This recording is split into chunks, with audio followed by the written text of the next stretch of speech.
The Committee on Financial Services will come to order. Without objection, the chair is authorized to declare a recess of the committee at any time. This hearing is entitled Beyond Silicon Valley, Expanding Access to Capital Across America. Without objection, all members will have 5 legislative days within which to submit extraneous materials to the chair for inclusion in the record. I now recognize myself for 4 minutes for an opening statement. Good morning. I want to welcome our members today to a hearing on expanding access to capital, and I really look forward to this great panel's testimony. Over my financial career prior to entering Congress in Arkansas and Texas, I've seen firsthand the incredible entrepreneurial talent that's alive and well outside traditional venture and financial hubs like New York or San Francisco. Across our country, Americans are building companies that can drive our economy forward. Yet too often, these promising startups lack access to local advice and capital that they need to grow, scale, and succeed. Right now, virtually all venture funding pours into just a few coastal cities, leaving the innovators and entrepreneurs of flyover country often overlooked and underfunded. When capital circulates in this geographically concentrated eddy, investors in the economy at large miss out on big ideas, innovations, and economic breakthroughs that can and do emerge from the labs, kitchen tables, and garages in Arkansas, Nebraska, or Ohio. Talent and ambition don't stop at state borders, and neither should investments. In Little Rock, we've seen companies like Apogee, which started from scratch and grew into a powerhouse by providing communication tools to schools nationwide. That's the innovation born in Arkansas, benefiting students everywhere. It's proof that when investments are made outside of traditional hubs, incredible things can happen. At the same time, the number of public companies in the United States has declined dramatically from over 7,000 30 years ago to fewer than 4,000 today. In my view, threatened litigation, excessive cost, and regulatory burdens have made it much harder for small businesses to go public, shutting out entrepreneurs and everyday investors alike. We must ensure that local incubators and small business investors have the support they need, and that those aspiring risk-taking teams, regardless of where they're based, can succeed. Our capital market should work for everyone. That means reducing barriers for startups to access funding, incentivizing investment in regional businesses, and reforming outdated regulations that improve access to growth capital to ensure that a public offering is more of a viable option once again. By incentivizing investments in regional startups, supporting local incubators, and streamlining rules, we can create an environment where more companies can scale, thrive, and ultimately become public companies. And for the means that we're ensuring that we're not just creating opportunities for companies to grow, but also expanding investment opportunities for Americans that want to be a part of that growth. For too long, investment opportunities, particularly in private markets, have been reserved for the select few. By broadening access, we create more avenues for wealth creation, allowing everyday investors to share in the long-term prosperity that comes from innovation. Modernizing our securities laws can help break down these barriers so that every founder, regardless of background or location, has the resources to support and build the next great American success story. The policies that we're discussing today will not only expand across access to capital, they will also strengthen our economy and create lasting opportunities for millions of Americans. With that, I yield back the balance of my time, and I recognize the ranking member of our committee, Mrs. Waters, for 4 minutes opening statement. Thank you very much, Mr. Hill. Before I begin, I want to comment about the outrageous national security breach reported yesterday. It is my understanding that the details of the attack were shared with someone who wasn't cleared, putting the lives of those involved and the whole mission in jeopardy. This latest breach follows unlawful access to the critical payment systems and the data of Americans. Mr. Chair, I hope you agree that enough is enough. I wish we had more positive information to report on, but the incompetence of this administration is glaring. With that, I appreciate today's hearing on capital formation. The reality is that our economic outlook is bleak and is entirely of the president's own doing. Mr. Chair, I want to take a moment to read excerpts that highlight the magnitude of the economic crisis created by Donald Trump. From Reuters, more than $4 trillion in stock market values has evaporated since Trump took office. From the Financial Times, quote, economists expect Trump's policies to slow economic growth and fuel higher inflation. From INC magazine, Trump's tariffs are causing some startups to scrap their IPOs. From Reuters, J.P. Morgan, chief global economist, says the risk of a recession will rise to, quote, probably 50% or above when Trump's April 2nd tariffs kick in. This is the state of our economy. As a result of Trump's disastrous policies and dumb trade wars, our stock markets are in chaos, and the strong economy he inherited from President Biden is no more.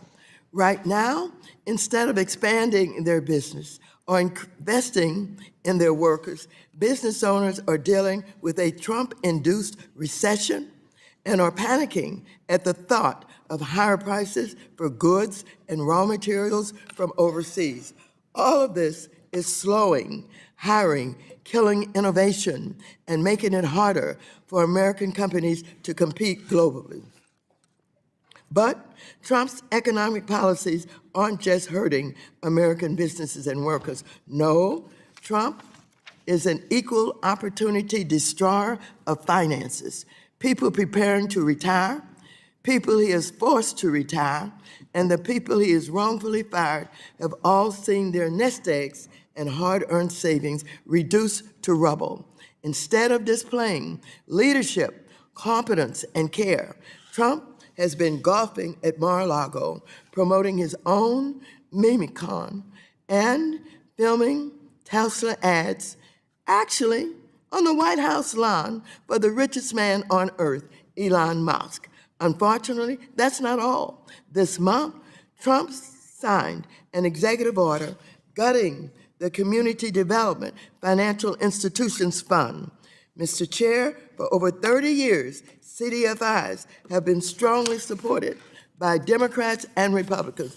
We have them in our districts and have all seen firsthand the critical work they do in supporting small businesses in underserved communities. Eliminating CDFIs because they serve the underserved is the MAGA equivalent of cutting off your nose to spite your face. This same executive order would also gut the Minority Business Development Agency. And make no mistake, these cuts to working-class families in underserved communities and the small businesses that they serve are all designed to pay for the only thing the Trump administration actually cares about, tax cuts for billionaires. I thank the gentlewoman. I yield back. She yields back. The chair recognizes the chair of the Subcommittee on Capital Markets, Ms. Wagner from Missouri, for a 1-minute opening statement. I thank you, Mr. Chairman. And you know what? I couldn't be more optimistic about our economy and the direction that our country is moving. As the chairman noted, talent and innovation aren't confined to the coasts, and investments shouldn't be either. This hearing is about giving hard-working, everyday Americans access to the kinds of high-growth opportunities that for too long have been reserved for the wealthy. So Congress can help Main Street investors invest and save for the future. We've done this before, Mr. Chairman. The Bipartisan Jobs Act showed how smart, balanced reforms can open up markets without sacrificing investor protections. Now it's time to build on that success by helping more companies go public, expanding access to capital for all, and creating real wealth-building opportunities for millions of Main Street investors in our congressional districts, the 2nd Congressional District of Missouri, and the nation. Let's cut the red tape from our rules and strengthen our markets, because more opportunity means a stronger, better economy for all, and I yield back. Gentlewoman yields back. The chair recognizes the ranking member of the Subcommittee on Capital Markets, Mr. Sherman, for a 1-minute opening statement. I join the ranking member in noting that everyone on that signal chat knew they were exchanging war plans on a signal chat, not a system for classified information. Then they added a journalist to the chat. Then the Secretary of State lied about it, only to be corrected by Trump's National Security Council. The SEC oversees the largest capital markets in the world and in the history of the world. We're dealing with $100 trillion of securities. Our entire economy, the world's economy, is dependent upon it. So let's just let some guy like Big Balls take a whack at it. Well, he did. $50,000 payout for everybody at the SEC who leaves. What gaps does that have in enforcement? What gaps does that have in the ability to approve a registration of securities? We won't know because we don't know who takes that buyout. But we do know that the people taking the buyout are the ones that the private sector values the most, and they're going to make a lot of money in the private sector. I yield back. Gentleman yields back. Today we welcome the testimony of Steve Case. Mr. Case is the chairman and CEO of Revolution, an investment firm backing entrepreneurs at every stage of their development. His entrepreneurial career began in 1985 when he co-founded America Online, AOL. Candice Brackeen. Ms. Brackeen is the general partner of Lightship Capital, a Cincinnati-based venture capital fund that invests in companies throughout the Midwest. Bill Newell. Mr. Newell is the senior business advisor and former CEO of Sutro Biopharma, a biotech firm focused on the research, development, and manufacturing of next-generation cancer medicines. Joel Trotter. Mr. Trotter is the co-founder of Latham Watkins National Office. He was a principal author of the IPO-related provisions in the Jobs Act of 2012. And Amanda Senn. Ms. Senn is the director of the Alabama Securities Commission. We welcome all of you. Thanks for taking time to be with us. You'll be recognized for 5 minutes to give an oral presentation of your testimony. And without objection, your written testimony will be made part of the record. Mr. Case, you're recognized for 5 minutes. Good morning, and Chairman Hill and Ranking Member Waters and members of this U.S. House Committee on Financial Services. It's my pleasure to be here to discuss the future of entrepreneurship in America. Indeed, it warms my heart to be participating in a House hearing titled Beyond Silicon Valley, Expanding Access to Capital Across America. I want to start by acknowledging that for decades, despite party differences, legislation to encourage entrepreneurship and expand access to capital for entrepreneurs has largely received bipartisan support. Today's hearing underscores this committee's commitment to prioritizing entrepreneurship and innovation, and I thank you for your leadership in making this a shared national effort. 4 decades ago, I co-founded America Online, AOL, a company that helped usher in the internet revolution. AOL was the first internet company to go public, and at its peak, nearly half of all internet users went through the platform. After AOL, I dedicated myself to backing the next generation of entrepreneurs as founder, chairman, and CEO of Revolution. Based here in Washington, D.C., Revolution's mission is to build disruptive, innovative companies that upend age-old industries with a unique focus on startups based outside of the coastal tech hubs. Startups are indeed the lifeblood of our economy, driving innovation, creating jobs, and fueling growth in red and blue communities nationwide. Indeed, new businesses play a significant role in net new job creation, according to data from the National Bureau of Economic Research. Yet entrepreneurs, especially those outside of Silicon Valley and Boston and New York, still face significant challenges in accessing the capital they need to start and scale.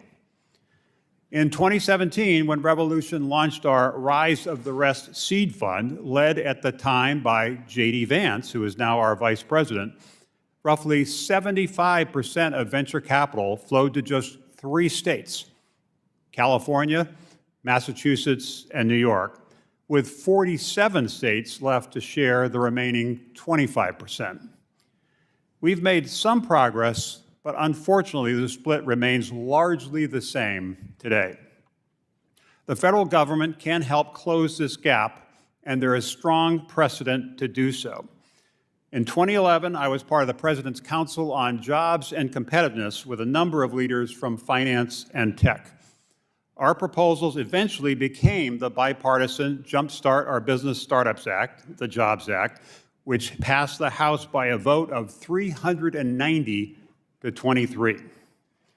The Jobs Act included, as you know, 3 key goals. First, make it easier to launch and invest in startups via crowdfunding. Second, allow those seeking investment to make general solicitation appeals. And third, create an IPO on-ramp for young companies to make going public a little easier. Given the success of the Jobs Act, as well as the outsized role startups play in job creation and economic growth, it makes sense for this committee to explore additional ways to expand access to capital for entrepreneurs and enhance the ability of more investors to participate in private markets. First, on the IPO front, while late-stage companies have had access to growth capital in recent years, that funding option is not guaranteed, and more companies may need to consider going public at an earlier stage in their development, which makes having a viable path for IPOs critical. Additionally, Revolution, partnering with PitchBook, found that between 2011 and 2021, more than 1,400 new venture firms emerged from smaller ecosystems across the country. These firms are crucial because they are much more likely to invest in local and regional startups. This committee can take steps to support and sustain these regional funds, including by expanding the pool of potential investors and by streamlining the regulations that apply to up-and-coming venture funds. To be clear, none of the reforms proposed should come at the expense of appropriate investor protection, which is, of course, important. But at the same time, we need to make sure we strike an appropriate balance. If we want more capital funding more entrepreneurs, we need to make some changes, some of which could create some risk. But at the same time, if we make no changes and we just maintain the status quo, we are in fact constraining the pool of investors and of entrepreneurs that we need to ensure that we continue to have a robust innovation economy, not just on the coast, but across the country. We all know that talent exists everywhere. This committee is in a unique position to pass legislation to support the next generation of entrepreneurs and investors and create more opportunity for places that often feel left behind. I applaud the efforts you are taking today to level the playing field, and as we approach the 250th anniversary of our nation next year, empower entrepreneurs nationwide to write the next chapter of the American story. Thank you for the opportunity to join you today. I look forward to your questions. Thank you, Mr. Case. Mr. Newell, you are now recognized for 5 minutes. Chairman Hill, Ranking Member Waters, and distinguished members of the House Committee on Financial Services. I'm honored to appear before you today to discuss capital formation in the United States and the need for reforms that support entrepreneurs, protect investors, and promote innovation. My name is Bill Newell, and I'm a senior business advisor with Sutro Biopharma. I've been at Sutro since January 2009, until recently serving as its CEO. I also serve on the board of the Biotechnology Innovation Organization and chair BIO's Capital Formation Working Group. I want to commend the members of this committee for working on a bipartisan basis to improve access to capital through targeted reforms that protect investors and right-size needed regulations. In the last Congress, this committee advanced a number of measures, and I hope that this Congress will be able to move that legislation into law. Sutro Biopharma focuses on research, development, and manufacturing of next-generation cancer medicines. Our company is 22 years old. I was employee 19, and until recently, we had over 300 employees. In many ways, Sutro's corporate journey is a microcosm of the small biotech experience. We were initially financed by private investors, including venture capitalists. We IPO'd in 2018, benefiting from the Jobs Act of 2012 that makes it easier for small companies to go public. All told, Sutro has raised almost $1.6 billion in the company's history. That eyebrow-raising figure in our over 20-year company journey is, unfortunately, very typical of the small biotech experience in bringing a product to market. Bringing a new medicine to approval is very, very expensive and risky. In this environment, many companies in our industry have had to downsize and end programs because of limited capital availability. Unfortunately, Sutro is no exception. It takes on average 10.5 years for a candidate entering phase 1 to reach approval. The average R&D cost to produce a new pharmaceutical from discovery to launch is $2.3 billion. Drug discovery is expensive. That's why access to capital is so crucial. We're in a constant race against time to develop a life-saving drug before funding runs out. 13 years ago, this committee passed the Jumpstart Our Business Startups Act. The Jobs Act right-sized regulations for small and emerging growth companies, and we need to build off the success of the Jobs Act. Private markets play a crucial role in the growth and success of small biotech firms. A company often starts with just angel investors. Angels are the critical first dollars that bridge the valley of death for the biomedical innovation ecosystem. We need more angels, not fewer. The Equal Opportunity for All Investors Act expands the pool of angel investors. The current definition for accredited investor is not based on the assessment of investment risks, how to evaluate opportunities, or conduct due diligence. Rather, the current standard is entirely predicated on wealth and the ability to absorb total loss. This bill directs the SEC to create a thorough accredited investor exam that allows more people to who understand investing to participate in the marketplace. We have the deepest, most liquid, and most competitive equity markets in the world, but fewer companies are going public these days for a variety of reasons. It's expensive to be a public company. Funds must be diverted away from critical research and development, clinical development, and scientists, and more towards regulatory filings, paperwork, quarterly reporting, and accountants and lawyers. The Emerging Growth Company designation is a critical reason why the Jobs Act was so successful at incentivizing IPOs, especially from smaller companies.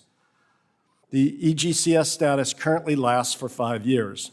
The 5-year timeline is simply too short for small biotechs. It's like having a tax system based on age instead of income, which makes no sense. The Helping Startups Continue to Grow Act allows for an additional 5-year extension of the EGC exemption. The SEC needs to report on and revise the definition of small business. The non-controversial Small Entity Update Act does just that. It passed this committee 42-0 last Congress and passed the House 367-8. So we appreciate the strong bipartisan support for this legislation. The SEC also needs to update their public float threshold triggers. Chairman Tim Scott included a provision in his bill empowering Main Street in America Act that would require the SEC to revise thresholds for smaller reporting companies to account for a 12-month rolling average of $700 million or less for their public float.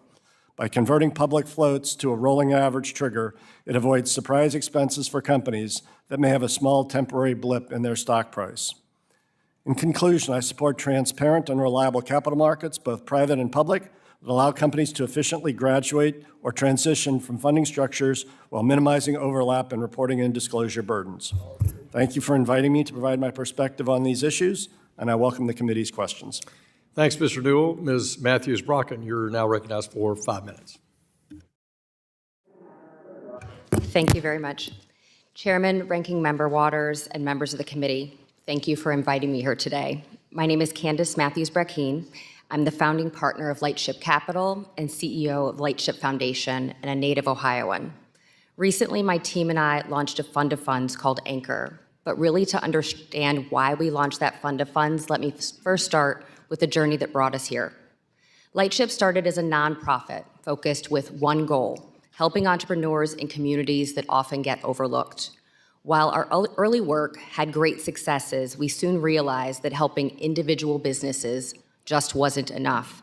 The larger system around them still needed fixing. To truly support entrepreneurs, we had to build something bigger. So through acquisition, we expanded our work by bringing together 3 nationally recognized programs: New Me Accelerator, Black Tech Week, and Founder Gym. Each had strong educational resources in support of communities. Black Tech Week in particular has been running for 11 years as a major tech conference that is now located in Cincinnati, Ohio. By combining these organizations under the Lightship Foundation, we gave them the resources and structure needed to grow and support even more entrepreneurs around America. We couldn't do this alone, however. We've been supported by amazing public and private partners like Jobs Ohio, who share our vision for economic development and growth. We then created our own venture fund to invest directly in talented entrepreneurs who were overlooked by traditional investors. But even as we saw success, we discovered an even bigger problem. Venture capital is still mostly focused in coastal cities like New York and San Francisco. Talented founders like us in the Midwest and South and other regions are just still left out. And that's why we started Anchor. Anchor originally began with a series of meetings around the country with groups of experienced fund managers who were frustrated by the barriers we were all facing. Even though we had proven ourselves, we struggled to raise money because we weren't from traditional venture capital markets.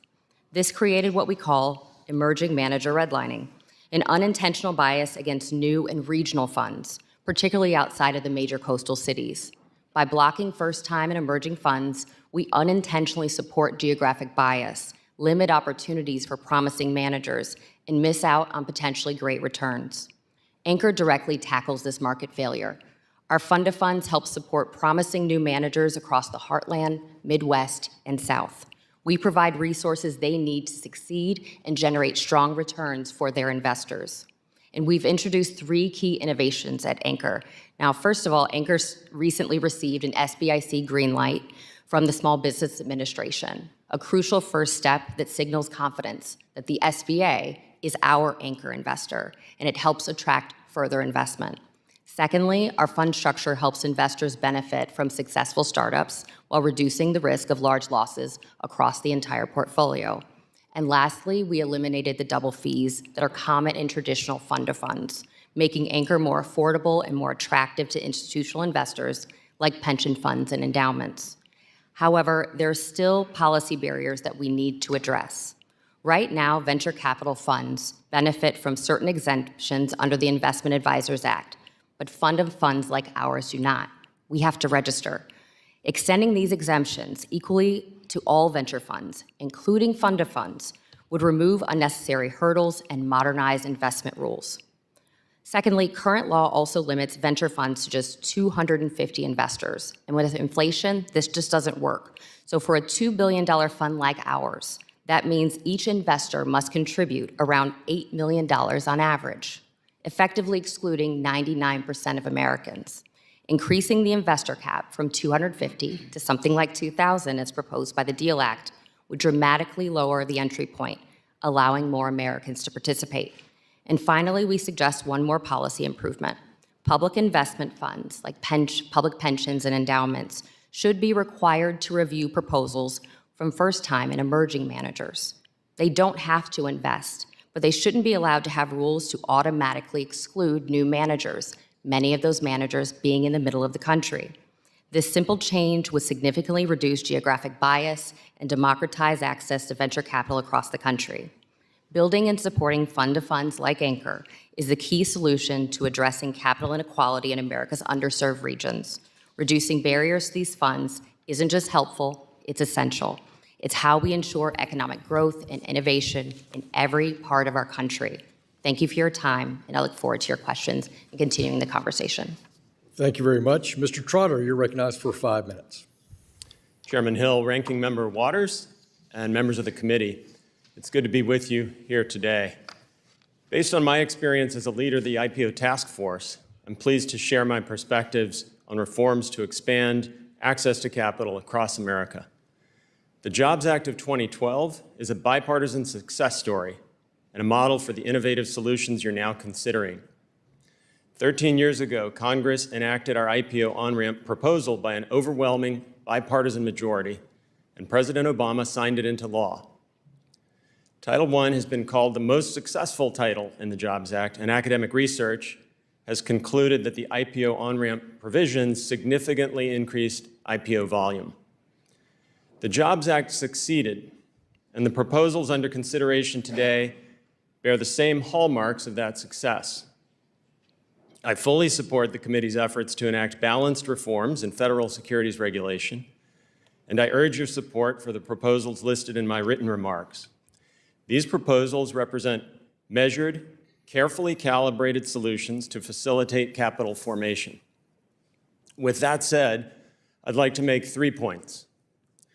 First, the Jobs Act changed none of the robust anti-fraud provisions of the federal securities laws, and neither would any of the proposals before you today. I cannot overstate the importance of this point.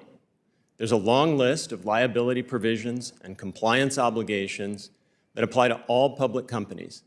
They are extensive and rigorous, and they will remain in full force and effect, undiminished by any of the proposals before you. Second, the Jobs Act used a balanced approach that scales the regulatory burden to a company's size and maturity.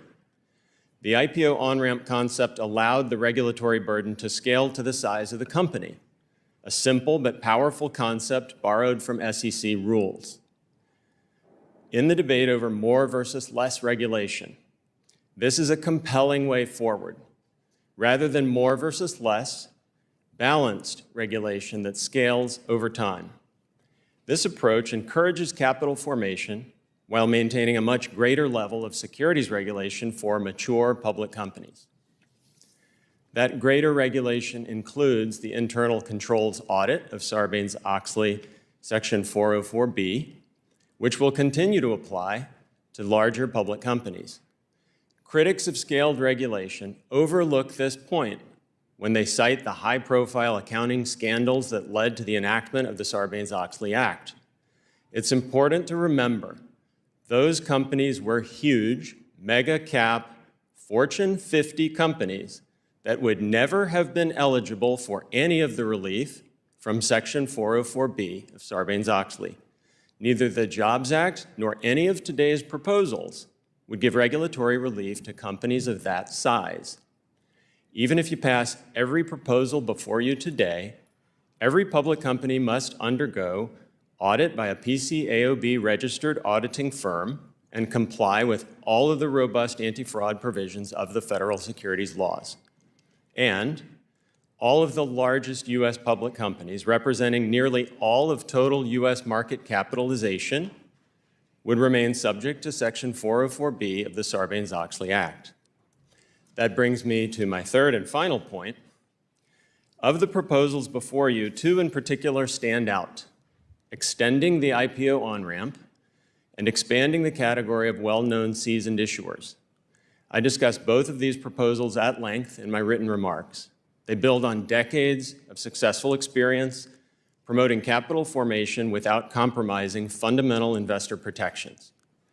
They would have the greatest impact of the proposals before you, and I urge you to adopt them, along with the many other excellent proposals under consideration today. You have the opportunity to build on the success of the Jobs Act and its lessons. And given the direct connection between capital formation and job creation, the opportunity is compelling. I welcome your questions. Thank you. Thank you, sir. Director, you're recognized for 5 minutes. Good morning, Chairman Hill, Ranking Member Waters, and distinguished members of this committee. Thank you for inviting me to share with you the perspective of state securities regulators, or regulators if you're from the South. It is a privilege for me to be here today, and I hope that you'll consider our important roles as you continue deliberations on the legislation before this committee. My testimony will focus on preserving the role of states in overseeing our local markets, in facilitating responsible capital formation, and I will underscore our critical role in protecting investors. The states are proud to be part of a team of regulators responsible for promoting stability in our financial markets and protecting investors. This heavy responsibility grew out of a recognized need by a state legislature over a century ago to promote transparency and honesty in our markets. Many of the principles first crafted by states were adopted at the federal level to address the abuses that led up to the stock market crash of 1929. In the decades since, the U.S. capital markets have flourished, both providing extraordinary capital for businesses and safe opportunities for investors to build sound financial futures. For the past 100 years, the United States of America has stood out before all other nations as the greatest economy and strongest engine for growth in history. There has never been anything like it before, and in my opinion, never will be again. This while being subjected to reasonable regulation. It is the foundation of our success. History has also shown us that we must constantly examine our regulatory framework and, where needed, adjust. Again, states have been leaders in this effort, including by developing new regulatory frameworks for capital formation, while also serving as the early warning detectors for new and emerging threats to investors. As Congress examines further revisions to the federal securities laws, including legislation aimed at capital formation in rural areas, we urge you to strongly consider and embrace the state's important role in capital formation and continue to promote our ability to oversee local markets. This ensures that smaller offerings, the kind most likely to reach Main Street investors, are being reviewed by us, that we are able to exclude bad actors from our markets, and that we can keep supporting our entrepreneurs and small businesses, all so that investors can continue to trust the local markets in which they invest. It's hard to talk about capital formation, though, without mentioning the potential for fraud and abuse. I've witnessed firsthand the aftermath of the devastation brought about by bad actors. My first few cases as a young lawyer followed the 2008 financial crisis triggered by the collapse of the subprime mortgage market. During the course of the investigation, I met with defrauded investors from all walks of life. I heard their stories, and their pain was palpable. I knew these people. They lived in our communities, and they turned to us for help. Many of our victims were small business owners that had turned to private markets for funding when lenders were pulling back. Fraudsters exploit every opportunity. Through the years, I've met with thousands of investors across Alabama and the U.S. I've sat with them in their living rooms as they tearfully shared the details of bad investments that ultimately caused them to lose their life savings. The 2008 crisis left investors distrustful of our markets and our regulators. And we have worked hard for years to rebuild that trust. While states responded to the concerns of investors, Congress worked hard to provide stronger regulatory frameworks to re-strengthen our markets and restore the trust of Americans. Over 2,000 years ago, Euripides said, "They say the gods themselves are moved by gifts, and gold does more with men than words." While I still believe, and I know you do too, that people are good, we are not infallible, and missteps can have major consequences. History has shown us over and over again.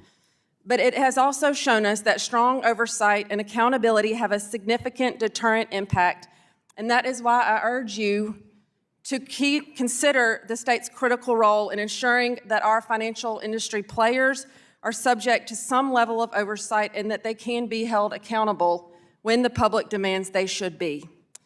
In closing, I want to emphasize that we do understand and share the same goals as the members of Congress who support our robust public markets. And as we seek ways and opportunities for investors to strengthen these public markets, consider the state's important role. Thank you again, and I look forward to your questions. Thank you very much, Director. We'll turn to member questions, and I'll yield to myself 5 minutes for starting that process. Ms. Matthews, Brackeen, from your experience, I really enjoyed your testimony about small first-time fund managers. I know that firsthand, and I know how the consulting system is biased against first-time managers going to institutional investors. So I really appreciate your testimony. I think that is informative to the committee. You talked about your priority on regional diversity as well, and you talked about two principal reforms you thought that would be helpful for smaller funds, the fund-to-funds approach and the limitations there, and then the limitation on total number of investors. Would you just reiterate that point and compare it to the work you're doing? Yeah, absolutely. So, really the minimum viable fund size is really around $50 million, right? And so in order to kind of get to that number, you have to bring in a group of investors that can write a certain size check. The bigger the check, the easier it is to kind of chunk that down. For a fund of funds, it's a much bigger fund. So for us, we're raising a $2 billion fund. Even if we were raising $1 billion or $500 million, it's a pretty significant check size that you need in order to kind of close the fund. So for us, what we're asking here, as we're talking about the DEAL Act in particular, is to kind of shrink that number down. So if we're raising, like I just said, $2 billion, we need people to write $8 million checks, or lots of people who can write $100 or $200 million checks. I would bet almost every person in this room who has fundraised knows exactly who those people are in this country. It's a very small number of people. What we're looking to do is to give more people that opportunity. Beyond that, I know we kind of both talked about kind of the number of investors, but I also kind of mentioned pension funds and public investment funds. Right now, our universities, our teachers' unions, they're sending their dollars to the coasts. And each time they do that, they're building wealth on the coasts, and that money stays there long term. Now, does some of the money come back with returns? It absolutely does. But those fund managers make money. The families then grow there in those individual cities. We find angel investors growing there and then spending more money on companies there. We're also seeing those tech companies grow and thrive, and it's not coming back to the center of the country. Thank you very much for your views on this important set of measures. Mr. Case, she makes the case that you've been talking about in terms of the bias towards the rise of the rest, of the halo effect, the gravitational pull back to the coast, despite your best efforts on mentorship, availability of directors, coaching, and funding from the work you've done over the past 2 decades. What are we missing? What incentive system is you think that we should change? Well, as I said in my testimony, it's a mix of things, but some of it is creating a sense in these communities in the middle of the country that they have an opportunity to participate in the innovation economy. A lot of people, as you well know, in places like Arkansas and others, feel like they need to leave to go to Silicon Valley or some other place. One great story I mentioned in my written testimony is an entrepreneur who was actually at a hedge fund in San Francisco, and he came up with an idea for a platform called Acre Trader, and he moved back to Arkansas, to Fayetteville, to start that company. But he left Arkansas to go to the coast because he didn't feel like he could kind of find his way if he stayed. He was an exception that came back to start the company there. How do we create more of those where fewer people are leaving? There's less of what some have called a brain drain of people leaving different cities in the middle of the country to go to the coast. And how do you create a boomerang of people returning? That requires time. It doesn't happen overnight, but having venture capital in those communities to back the next generation of companies, having some of those companies graduate to be successful enough to go public and create wealth for all the investors, but also the employees, some of whom then want to start other companies, some of whom then will become angel investors in other companies, and it creates this ecosystem and sort of a positive cycle. And so that's what we're trying to do. I think we have made some progress in some of these cities, but I do think we need to continue to build on it. And the 37 different bills that have been proposed by this committee I read through some of them, I think are steps in the right direction. Thank you. Well, I've certainly seen that with the work of Startup Junkie and the incubator, small business incubators. The Kauffman Foundation's work has been dramatic, both in Fayetteville and in Little Rock, in creating an angel investor cohort and a startup environment. Mr. Newell, I want to conclude by just asking you to submit for the record your views on the lack of participation in the Reg A proposals from the work you did in Jobs Act and more bias towards Reg D. But I'm sorry, Mr. Trotter, but I'm going to yield back and call on the ranking member for her 5 minutes of questions. Thank you very much, Mr. Chairman. Mr. Case, I appreciate your leadership with the rise of the rest and your work during the Jobs Act. Through your investments across the country, you have been seeing firsthand what works for small businesses in underserved communities. Democrats on this committee have consistently delivered results for small businesses. During the pandemic, I worked with Ranking Member Velasquez to assure secure $60 billion in Paycheck Protection Program. That's the PPP program. Loans specifically for community financial institutions to reach small businesses left behind by big banks. We also worked with Republicans during Trump's first term to secure a historic $12 billion for community development financial institutions and minority depository institutions in 2020, which is projected to support more than $130 billion in new financing for underserved communities over the next decade. Additionally, committee Democrats worked with the Biden administration to renew the State Small Business Credit Initiative, which is already providing billions of dollars in new capital access for small businesses. As I said today and at the prior hearing, I look forward to working with Chairman Hill to advance sensible reforms that support small businesses and our public markets while keeping investors and consumers top of mind. Nevertheless, Mr. Case, no doubt you have seen reporting that the Trump-Musk administration is trying to shut down the Community Development Financial Institution Fund and the Minority Business Development Agency. Based on your extensive work with entrepreneurs in overlooked communities, what specific economic damage would occur if the current administration eliminates these and other small business support programs? Through your Rise of the Rest bus tour, I understand you have traveled 11,000 miles across the country. Which regions and demographics would be most severely impacted if these critical capital sources disappear? You know what the CDFI fund is. Thank you, Ranking Member Waters, for your leadership on these issues over, obviously, a long period of time. And we have, with Rise of the Rest, traveled quite extensively around the country, and we've ended up making investments now in over 200 companies in over 100 different cities. So it is fairly broad. I think it's 38 states. So we have seen a lot. We've backed a lot of entrepreneurs, which is a reminder that there are great entrepreneurs building great companies everywhere. It just takes a little more effort to identify them and back them and mentor them and support them. In terms of your specific question, I'm on the side of more capital going to more dollars, and previously was penalized for $40 million for misleading Tesla investors. Now, through Doge,